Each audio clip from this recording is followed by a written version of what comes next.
శాస్త్రులు ఉన్నారు. ఎవరో శాస్త్రాన్ని బోధించే శాస్త్రులు వాళ్ళు వచ్చారా? ధర్మశాస్త్రాన్ని ఉపదేశించేటువంటి ధర్మశాస్త్రోపదేశకులు ఉన్నారు, వాళ్ళు వచ్చారా? పరిచయులు వచ్చారా? సద్దుకాయలు వచ్చారా?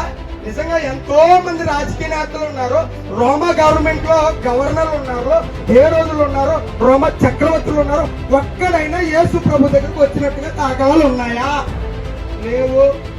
మనకని నమ్మండి, క్రిస్మస్ మనకని నమ్మండి, క్రిస్మస్ మనకని నమ్మండి, మనకై క్రీస్తు కనుకకు పాక్యత కనపరచుటకై మనసున భార్యమున క్రిస్మస్ కనుడబోను కొనువారు సమాజం, పంక్తిలోకి రండి సమాజ, పంక్తిలోకి రండి సమాజ, పంక్తిలోకి రండి. విన్నారా విన్నారా శుభవార్త శుభవార్త, మన కొరకు ఈ లోకంలో రక్షకుండు పుట్టెను. వచ్చెను వచ్చెను ఈ లోకానికి వచ్చెను, తెచ్చెను తెచ్చెను సంబరాలు తెచ్చెను. నీ పాపం పోవాలంటే, నీకు రక్షణ కావాలంటే, నీకు నిత్య జీవం కావాలంటే, పాపుల రక్షకుడై ఉన్న యేసయ్యకు, రోగుల వైద్యుడై ఉన్న యేసయ్యకు, మోక్ష ప్రధాని అయి ఉన్న యేసయ్యకు, బోలో యేసు మహారాజ్ కి, బోలో బైబిల్ మిషన్కు, బోలో పాదం రావుదాసయ్య గారికి, రాజుల రాజులకు, ప్రభువుల ప్రభువులకు, బోలో యేసు మహారాజ్ కి. Happy Christmas, merry Christmas, happy happy happy Christmas. అందరికీ మరణాత. క్రీస్తు యేసు పాపులను రక్షించడానికి లోకమునకు వచ్చినను వాక్యము నమ్మదగినది. ఇది ఎలాంటిది? నమ్మదగినది, పూర్ణాంగీకారమునకు, ఏ డౌట్ లేకుండా.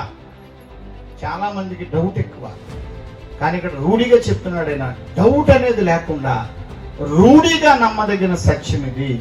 మీ హృదయంలో ముద్ర వేసుకోవలసిన మాట ఇది. సర్వమానవాళి చేసిన పాపము ఒక్కరి మీద మోపబడితే దానికి ఏ శిక్ష విధించాలి? అన్ని శిక్షల కంటే పెద్ద శిక్ష ఏది? మరణ శిక్ష. ఏ శిక్ష చెప్పండి? మరణ శిక్ష. కాబట్టి దేవుని పిల్లలారా, మనందరి పక్షముగా దేవాది దేవుడు నరుడుగా దిగివచ్చి మనందరి పాపము శాపము తన మీద ఆయన వేసుకున్నారు. అందుకే యేసు ప్రభు వారు ఘోరమైన మరణ శిక్ష అనుభవించవలసి వచ్చింది. క్రీస్తు ప్రభువు యొద్దకు మనము ఎందుకు రావాలంటే ఆయన ద్వారా తప్ప మానవుని యొక్క పాపములకు మందు ఈ ప్రపంచంలో ఎక్కడా లేదు. ఎందుకంటే ఆయన పరిశుద్ధుడు. యేసు ప్రభువులో ఉన్న గొప్పతనం ఏంటో తెలుసా?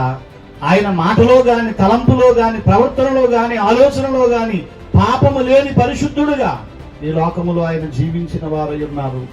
సమయము వచ్చినప్పుడు తన పరిశుద్ధమైన రక్తాన్ని శిలువపై ప్రోక్షించి పాప ప్రాయశ్చిత్తార్థమైన గొప్ప రక్షణ కార్యము శిలువ మీద ప్రభువు చేసి ఉన్నారు. దేవునికి స్తోత్రం చెబుదాం.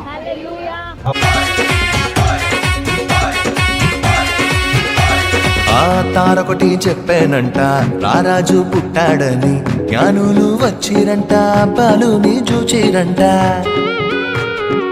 తారొకటి చెప్పానంట, రారాజు పుట్టాడని, జ్ఞానులు వచ్చిరంట, బాలుని చూచిరంట.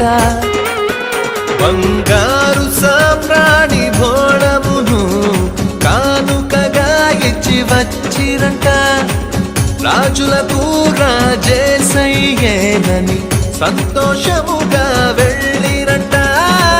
గురువ ఊరువాడా తిరిగి ఈ వార్త చెప్పేద్దాం యేసయ్య పుట్టాడని పండుగ చేసేద్దాం ఊరువాడా తిరిగి ఈ వార్త చెప్పేద్దాం యేసయ్య పుట్టాడని పండుగ చేసేద్దాం